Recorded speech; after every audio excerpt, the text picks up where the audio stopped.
Most people don't like exercising. You don't need to bench press 200 pounds to build discipline, testosterone, or a body that you're proud of. Testosterone at an all-time low. Obesity skyrocketing. Men drowning in silence. Scrolling, numbing, and breaking down behind the scenes. You need to build discipline over motivation. Action creates motivation. A man who spiraled into drugs, sex, and suicidal darkness shares the brutal truth about what it really takes to heal. Ice baths, psychedelics, bro retreats. It's your mindset that's holding you down. It's the perfectionism that's holding you down. You don't need a gym to become a warrior. You just need to move. This is the antidote to the modern man's crisis, and it starts now. The hardest part in doing any of this is carving out the time, breaking your routine, breaking your schedule. This episode, we're shattering the silence.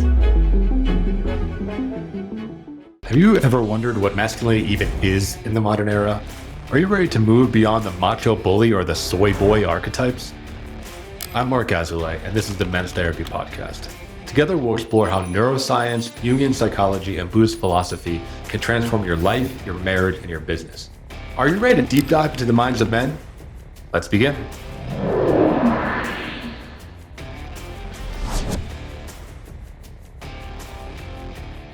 Marc Azoulay here, host of the Men's Therapy Podcast. And to continue our month on fitness, we're going to talk about a topic that gets asked about a lot by my clients, which is how to get fit without ever stepping into a gym. And this one goes out to those dads. You know, there's a lot of us out there that don't have the time, don't really have the money maybe, and they're not able to, constantly go to a gym. Maybe the commute is too long. Maybe you're prioritizing your family over yourself, which is problematic in some ways, but totally understandable. Come to therapy, talk to us. We'll figure out how to help you balance some of that. But today I'm going to talk about, how to get fit without going to a gym. So I've worked with hundreds of men who hate the gym, but that's not really a problem, right? Like, you don't need to bench press 200 pounds to build discipline, testosterone, or a body that you're proud of, but we're going to figure out how to get fit without a membership. So the thing I want to start about first, this is probably the most important foundational part, is the psychology of movement. So this is something that has been proven time and time again by research studies, is that consistency beats intensity, right? Consistency beats intensity. The idea here is that you need to be exercising and moving consistently, not doing things in sprints and bursts. There's a ton of data out there that shows that diet and sprinting and things like that do not work. What happens is that people make short-term change. They may be able to keep up, an intensive program for, call it 2 or 3 weeks, but then they backslide and they relapse hard. So as we're talking about this, and as you're maybe planning a new workout routine or figuring out how exercise fits into your busy schedule, consistency is key. And I would much rather you do less, but do it more frequently than do long-term and do it less frequently. So the main thing here is that you need to build discipline over motivation. There's something that, one of my mentors told me, which is the idea that action creates motivation, not the other way around. And that's so critical because I think, as we were growing up, we had this idea through movies or through our parents or through, how people talk about the world that motivation is something that comes, right? Like it strikes you. You get the muse that comes and it inspires you to make these massive changes in your life. And if you don't feel motivated, there's something wrong with you. There's something, I think as millennials, we know this. It's the idea of like, if you don't like doing it, you shouldn't do it. Or if you're not feeling energized by doing it, it means that in some way it's wrong for you. It's almost like a kind of weird twist on spirituality or something, that you're cursed or it's not your fate to exercise if you don't like exercising. That's bullshit, right? Like most people don't like exercising, especially in the beginning, especially if you're coming from a sedentary lifestyle or, you're obese or maybe you've taken, a few years off as you become a new father. You're not going to like it. You're not going to be motivated to do it. So the idea is that you have to build habits. And this, there's so many stuff out there. I think, James Clear, Atomic Habits is probably the number one place and the most common place. And people look to learn about habits and system design. I recommend that to a bunch of my clients. I'd say one in 3, 1 in 4, we're reading that book together. But there's a study, there's one in many, but one I'll quote is from Frontiers in Psychology from 2016. It basically shows that habits, not mood, and that's important, right? For a psychology journal to say that mood is actually not important is the strongest predictors of long-term fitness adherence. It's about building those habits. It's about creating that consistency. And it's about showing up time and time again. So how do you do that? And we'll talk about, a few things. What I find is really helpful is putting on the calendar. Again, very basic, but many guys out there live and die by our calendar. There's something of like, if it's not there, it's not going to happen. And waiting to feel ready is not going to work. So starting very slow can be very helpful. So we're going to move into our next topic, which is the idea of, home-based body weight routines. That's really slow. What I help guys start off is the idea of doing 50s. So you can start, every day or every other day or, every third day. It doesn't matter. The idea is setting yourself up to win is doing 50 push-ups, right? 50 air squats, and then holding a plank for 50 seconds. Pretty simple, right? But the important thing is that you scale this where you're at. So if you're able to just do 10 push-ups, but you do them every day, that's the consistency that we're talking about. The hardest part in doing any of this is carving out the time and breaking your routine, breaking your schedule. Once you're able to set aside that time, then you can start to fill it with the activity itself. But setting aside the time is the most important thing. So these bodyweight exercises, right, you can do them anywhere. You can do them in your bedroom. You can do them in your living room. These are ways that you can just start to build strength and build routine. It's not going to get you jacked, right? It's not going to even really change your body too much. But the goal in the beginning is just setting aside the time and starting to build that routine. Then you can get way more tactical. What I see with a lot of guys is, we're big researchers. I think we really want to know things as men.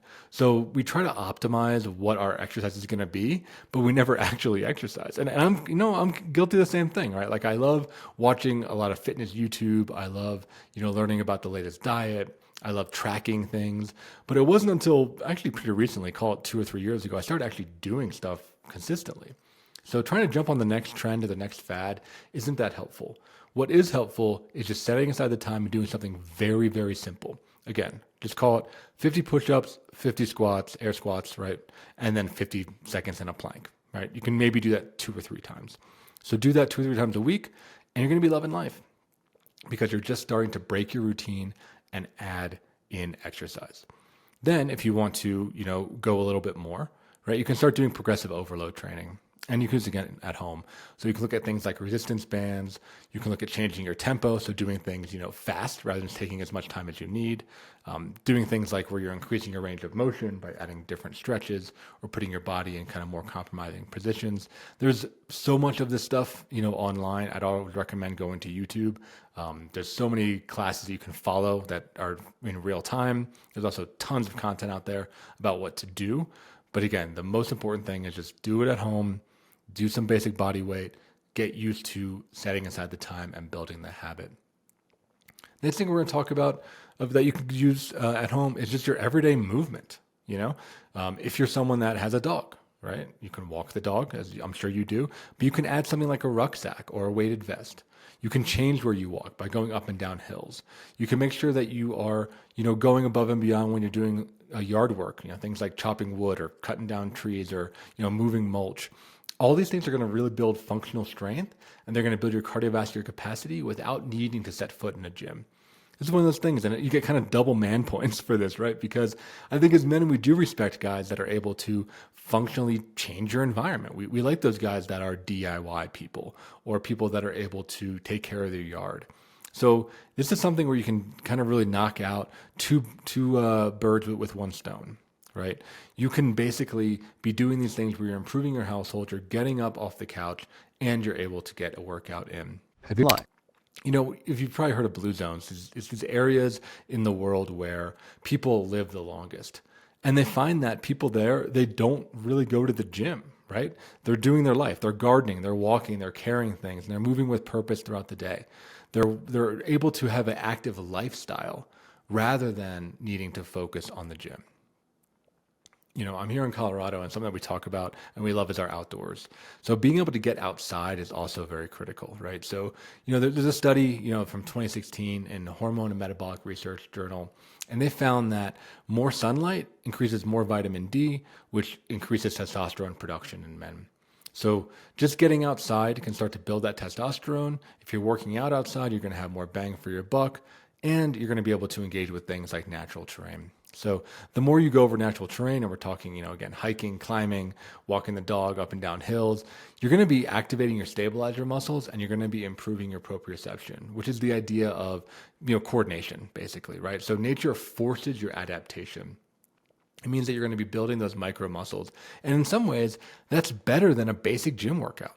If you're just using those gym machines or even just doing things like bench press, right? Like you're not going to be building those in the same way as if you're going over uneven terrain. The next thing I want to talk about, which is really important again from a psychological lens, is accountability. So I will say, and personally, I'm a CrossFit guy, so I love the accountability that comes with a gym and comes with working out in a group. I'd highly recommend that to anybody who is looking at getting started, or somebody who wants to, needs help showing up, which I do and still do, right? So, but if you want to do it at home, there's tons of tech. There's tons of apps, things like Strong, Fitbod. There's things like habit trackers. They can help you build accountability. You can record, you can measure. There's an idea, I think it comes from Tim Ferriss, where he says the things that measure change. So if you're able to measure your things, if you're able to measure how much you're lifting, how many of those body weight workouts you're doing, how frequently you're working out with a calendar, it's really, really helpful. Because what we found that environment matters less than what your system is, right? So again, it doesn't matter if you're at home or if you're at the gym. If you have a strong system and you can start to have a routine that becomes your identity over time, that is the core of sustainable change. It's those habits. It's doing it over and over and over and over again. Next thing I want to talk about is recovery and nutrition. So muscle, right? Muscle mass is built when you're recovering. It's built in your rest, not in your reps. So, there's a sports medicine study in 2018, and it confirmed that recovery, and we're talking about, sleep, deloading, nutrition, it drives adaptation just as much as training. So, if you're not in a gym, you're working at home, you're able to recover. But recovery, you need to be smart about it, right? It's not just about, eating McDonald's and sitting on the couch.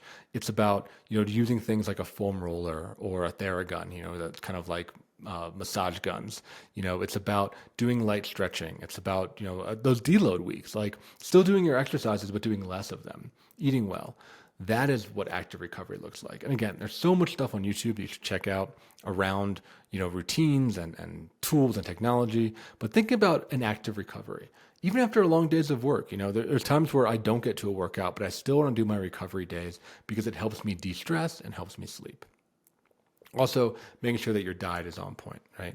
So finding ways to track your calorie intake or your macronutrient quality can be more important than training when you're looking at things like fat loss in particular, right, and weight loss. So, there's a great app, one that I use, it's called Chronometer. There's also a famous one called MyFitnessPal. Even just doing this for a week or two just to see what your diet is can be overwhelmingly powerful. There's new ones coming out. I haven't tried them yet. There's new ones that use AI where you can just take a picture of your food and it figures out what's in it, which I think is unbelievable and wild. I'd be curious, how accurate it is. What I use with Chronometer, I measure a lot of what I eat, but even just doing the AI one, right? I think that could be pretty powerful in seeing, okay, how much protein am I getting? How many calories am I getting? How much fat am I getting? Knowledge is power, and that lets you be able to tweak your system in order to make change. And the last thing I want to talk about, and this goes back to the realm of psychology, is starting to build your identity around fitness.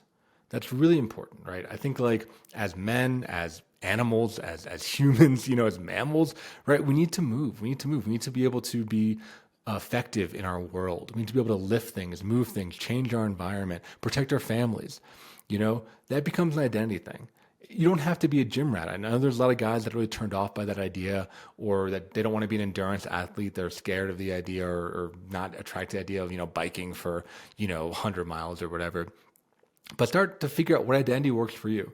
Just being a healthy human, that works for me. I live up, in this mountain town, and part of my identity is being able to take care of my land and take care of my property. So I need to train for that. That's the reason why I go to the gym, so that I can, maintain my house and deal with the emergencies that, arise during the winter when a tree comes down, or I need to move a bunch of snow or plow or something, right? Or, recover a car from the side of the road. That's what I'm training for. So figure out what your why is. Figure out what your identity is, and it becomes somebody who you want to be. You want to be somebody who is fit. You want to be somebody who can affect their environment. You want to be somebody who, will be able to be a hero in a situation, right? Emergency situation. That's the identity that I'm talking about. So kind of as I'm wrapping up here, what I want to say is like, look, if you're waiting for the perfect gym or the perfect time or the perfect plan or that YouTube video or that podcast episode, I say that, tongue in cheek, right? Like stop waiting. Just do something. It's your mindset that's holding you down. It's the perfectionism that's holding you down. It is, these excuses. It's kind of that inertia that I think can hit guys. It's a lack of testosterone. It's a, sedentary lifestyle. It's those things where we get stuck in negative habits. That's what's holding you back. It's not all this stuff. You don't need to spend any money. You don't need to go anywhere. You need to just start moving and start changing your life. Right? It's not about getting the optimal amount of protein and squatting the highest number, right? That stuff's fun. Like I enjoy that, but it's about ownership. It's about owning your body and your mind so that you can carry through to your purpose, right? So let's do it, right? You can do something very basic, like get a backpack, load up with some books and walk up a hill. That's it, right? Breathe and remind yourself you don't need a gym to become a warrior. You just need to move. You just need to be able to get out there and start the ball rolling.